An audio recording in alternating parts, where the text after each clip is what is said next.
Dear students, welcome to Electricity and Magnetism course, lecture number 40. I'm Dr. Pervez Ahmed. In this lecture, we will discuss about Lenz law. So आइए आज के lecture की तरफ जाते हैं.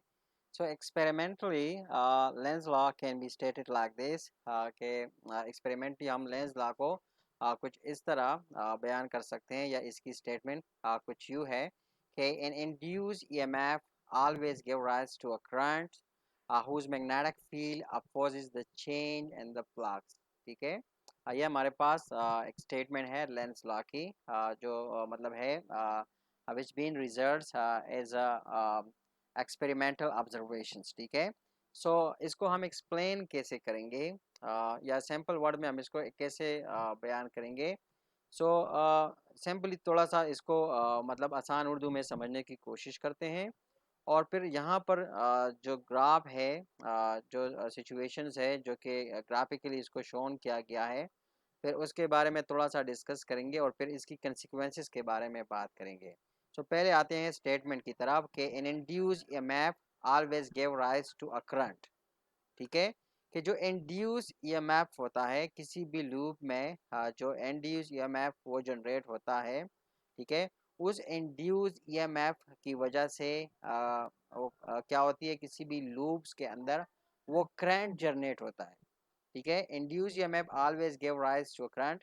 जो induce EMF होता है वो हमेशा मतलब करंट को जन्म देता है या करंट्स को प्रोड्यूस करता है. ठीक है.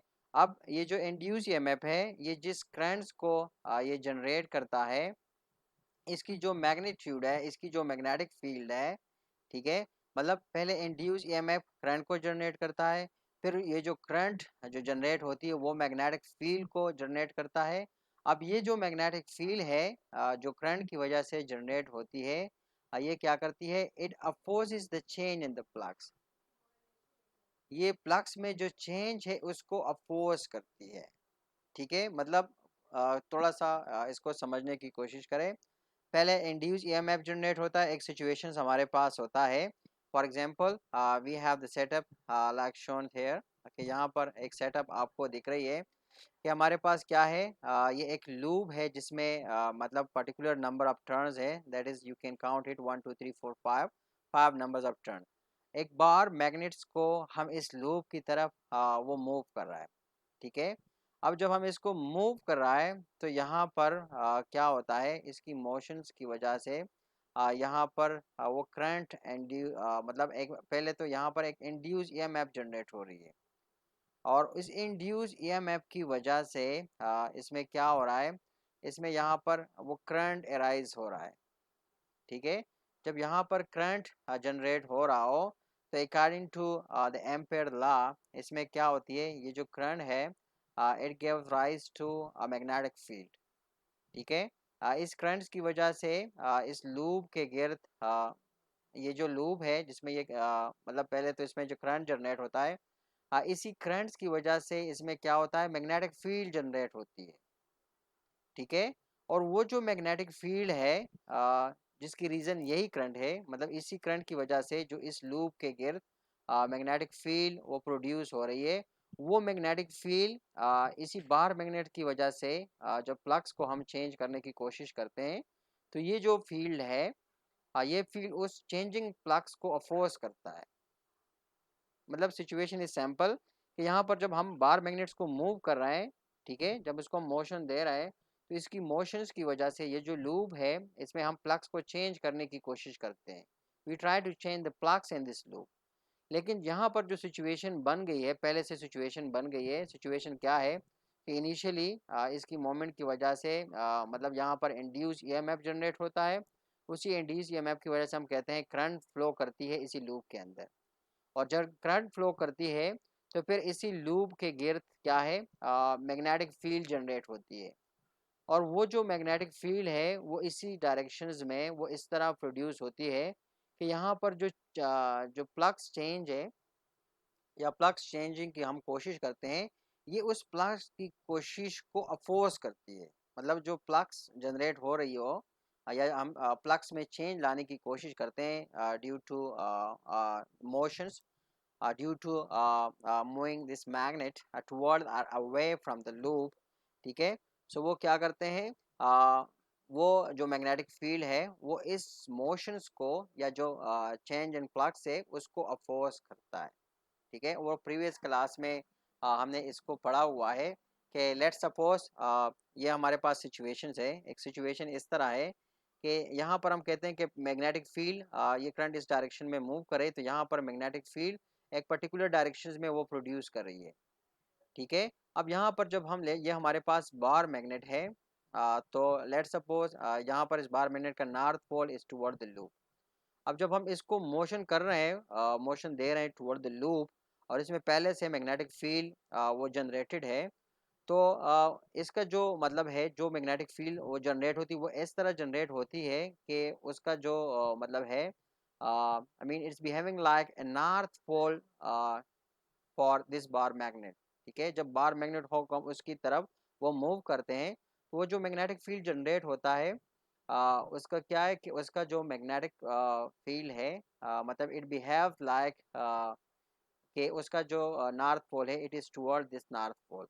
तो नॉर्थ पोल एक दूसरे को क्या करता है, वो एक दूसरे को अपोज करता है। ठीक है, लेकिन जब हम इसको क्या करते हैं, इसको अवे मूवमेंट देते हैं, इसी बार मैग्नेट को हम वापस खींचते हैं। ठीक है, सो यहाँ पर जो मैग्नेटिक फील्ड वो अपोज होता है, उसकी डायरेक्शन क्या, उसकी डायरेक्शन रिवर्स हो जाती है।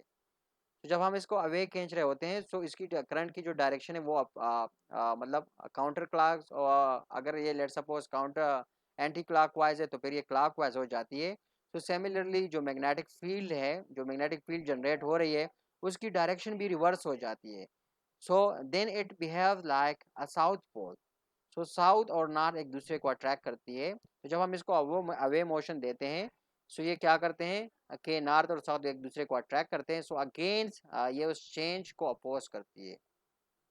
ठीक है, मतलब पहले कंडीशंस में जब हम इसको टुवर्ड मोशन दे रहे हैं, सो यहाँ पर जो मैग्नेटिक फील्ड जनरेट होती है, आ, वो क्या करती है, it behave as a north pole.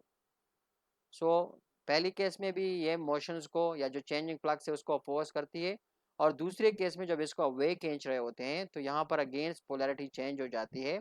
सो ये जो मैग्नेटिक फील्ड यहाँ पर जनरेट होता है, it behaving like a south pole, so again is trying to stop the change in the flux. ठीक है, सो दोनों कंडीशन में ये क्या करते हैं, चेंज इन द फ्लक्स को अपोज कर रहा होता है। सो यहाँ पर एक क्वेश्चन है कि F Lenz law were not true, कि लेट्स सपोज अगर लेंस लॉ सही ना होता, या हम कहते कि if there were a positive sign in the period at last, ठीक है, so then a changing magnetic field would produce a current which would further increases the magnetic field, further increases the current, making the magnetic field still bigger। ठीक है, अगर हम कहते हैं कि हमारे पास जो लेंस लॉ है ये सही ना होता, और हम कहते हैं कि फैराडे लॉ में हमारे पास पॉजिटिव साइंस होता, तो फिर इसका मतलब होता कि एक जो चेंजिंग मैग्नेटिक फील्ड है ये हमारे पास क्या करता, ये करंट जनरेट करता, जो कि फिर मज़ीद क्या होता, मज़ीद इंक्रीज़ होता, मज़ीद जो मैग्नेटिक फील्ड है उसको इंक्रीज़ करता, वो फिर और ज़्यादा करंट को इंक्रीज़ करता। सो वो जो मैग्नेटिक फील्ड है वो उसको और ज़्यादा वो क्या करता, वो उसको मज़ीद इंक्रीज़ करता जाता, तो हमारे पास एक अनसेटिस्फैक्ट्री सिचुएशंस बन जाती, या अनकंट्रोलेबल सिचुएशंस वो बन जाती। ठीक है, so now you have to practice with the Lenz law. ठीक है, that is we will give you some shapes, some particular situations, that is we will give you some figure, कि कुछ figures आप लोगों को दी गई है, कि इस फिगर में से आपने बताना है कि in which direction is the current produce and the coil for the situation shown. यहाँ पर हमारे पास सिचुएशंस है, that is we have a bar magnet, और उस बार मैग्नेट की नॉर्थ पोल को हम मूव करें toward the coil from above the page. ठीक है, यहाँ पर डायरेक्शन को हमने शो किया है कि फ्रॉम अबाव द पेज हम क्या कर रहे हैं, एक बार मैग्नेट की नॉर्थ पोल को, ठीक है, यहाँ पर sorry it's been shown south, लेकिन यहाँ पर हम क्या कर रहे हैं कि जो हमारी डिस्क्रिप्शन है कि हम north pole of magnet and magnet pole moving toward towards coil from above the page. ठीक है, अबाव द पेज से हम क्या कर रहे हैं एक बार मैग्नेट्स को कॉइल की तरफ वो मूव कर रहे हैं। तो इसमें हमारे पास अकॉर्डिंग टू लेंस लॉ आप लोगों ने पढ़ा, सो करंट किस डायरेक्शन में वो जनरेट होगी। So you have to think about, we have the answer for that, that is counter clockwise directions. तो आपने थोड़ा सा इस पर गौर करना है, फिर आगे हमने ऑलरेडी क्वेश्चंस वो जो आंसर है दैट्स बीन गिवन, लेकिन आपने थोड़ा बहुत इसके बारे में सोचना है कि why and how counter clockwise कैसे हैं, ठीक है।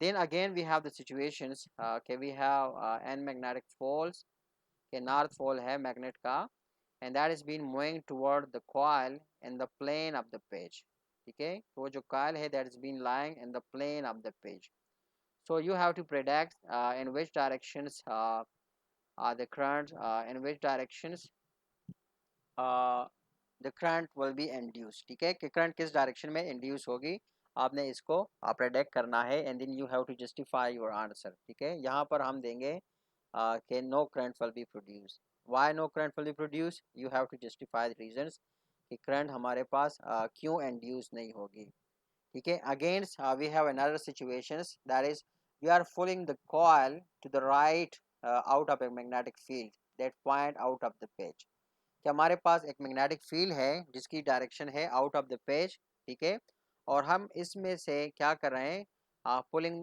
The coils to the right, कि यहाँ पर ये हमारे पास कॉइल है, ठीक है, इस कॉइल को हम राइट टुवर्ड्स राइट वो पुल कर रहे हैं। मैग्नेटिक फील्ड हमारे पास है आउट ऑफ द पेज, ठीक है, ये मैग्नेटिक फील्ड की डायरेक्शन है, और हम इस लूप को टुवर्ड द राइट वो मूव कर रहे हैं।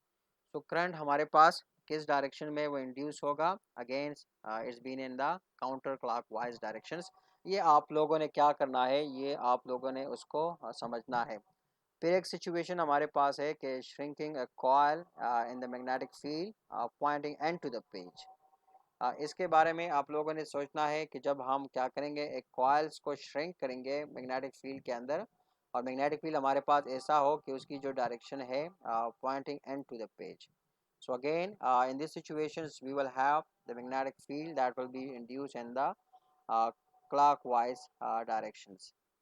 फिर हमारे पास एक situations ऐसी है कि we are rotating the coil, जिस तरह के ये आप लोगों को दिख रहा है कि we are rotating the coil about the vertical diameters by pulling the left side toward the readers, ठीक है, and pushing the right side away from the readers, and a magnetic field that point from right to the left, ठीक है, then the page of the in the plane of the page, ठीक है। अब magnetic field की direction given है, ठीक है, और सिचुएशंस भी मतलब है कि हम क्या कर रहे हैं कि कॉइल्स को हम रोटेट कर रहे हैं, रोटेटिंग द कॉइल। ये हमारे पास वर्टिकल एक्सिस है, और इस वर्टिकल एक्सिस के अलोंग हम क्या करें, इसके डायमीटर के अलोंग हम क्या करें, rotating the coil about the vertical diameters by pulling the left side toward the reader and pushing the right side away from the readers and a magnetic field, ठीक है, ये सिचुएशंस है। So magnetic जो current है किस direction में वो induce होगा, so against the answer is counter clockwise, but you have to think about that. आप लोगों ने इसके बारे में थिंक करना है, और सिचुएशन को समझने के लिए बुक्स में जो इंस्ट्रक्शंस है उसको देखना है, थोड़ा बहुत इस पर प्रैक्टिस करनी है, ठीक है। You have to justify the reasons. So remember that we have the Faraday law, which is given by the induced EMF is equal to minus n time the rate of change of the magnetic flux, ठीक है। So now that you are expert on the application of the Lenz law, you have to remember this, ठीक है। अब चूंकि आप क्या है, expert है लेंस लॉ के बारे में, आपने फेराडे लॉ को पढ़ा। सो फेराडे लॉ में जो नेगेटिव साइन है दैट बेसिकली रिप्रेजेंट, और this basically stand for the Lenz law, ठीक है। अब आप लोगों ने एप्लीकेशंस पढ़ी लेंस लॉ की, कि you basically tried to explain the directions of the induce current. जब हम क्या करते हैं, मुख्तलिफ सिचुएशन हमने डिस्क्राइब की, उसी सिचुएशन के मुताबिक जब आप क्या करोगे, प्रैक्टिस करोगे, and you will become the expert. With that practice you will become the expert and determining the direction of the induced current. So after that, when you become the expert, you should remember that you can use the Faraday law to calculate the magnitude of the EMF, ठीक है, whatever the problem you want। कि आप Faraday law को यहाँ पर देख रहे हैं, ये Faraday law है, कि फैराडे लॉ को यूटिलाइज करते हुए आप जो इंड्यूस ईएमएफ है उसकी मैग्नीट्यूड को कैलकुलेट कर सकते हैं। ठीक है, प्रॉब्लम में जैसे मतलब आपसे डिमांड किया गया होता हो या जैसे प्रॉब्लम आपसे डिमांड करती है उसके मुताबिक आप मैग्नीट्यूड जो है वो जो ईएमएफ की मैग्नीट्यूड है उसको आप कैलकुलेट कर सकते हैं। So after that when you have the magnitude of the induce EMF उसके बाद आपने क्या करना है, then use the Lenz law to figure out the direction of the induce current. ठीक है, उसके बाद आपने क्या करना है कि लेंस लॉ को यूज़ करते हुए आपने जो इंड्यूस करंट की जो डायरेक्शन है, ठीक है, या जो भी डायरेक्शन प्रॉब्लम में आपसे मांगी गई है उसको आपने कैलकुलेट करना है। मतलब लेंस लॉ डायरेक्शन के लिए है कि करंट किस डायरेक्शन में इंड्यूस करंट वो जनरेट होगी, और जो फेराडे लॉ है that is to calculate the magnitude of the EMF. ठीक है, सो दोनों लॉस के इस्तेमाल यहाँ पर वाज़ेह है। Faraday law to calculate the magnitude of the EMF, ठीक है, जिस तरह के प्रॉब्लम में डिमांड की गई हो, और Lenz law to figure out the direction of the induce current. ठीक है, सो दोनों लॉ की जो इस्तेमाल है वो मतलब हमने आपको बता दी कि how you have to utilize both the laws. ठीक है, so that's all we have for this lecture. Thanks for watching. I'll see you next lecture very soon. Till then, bye bye.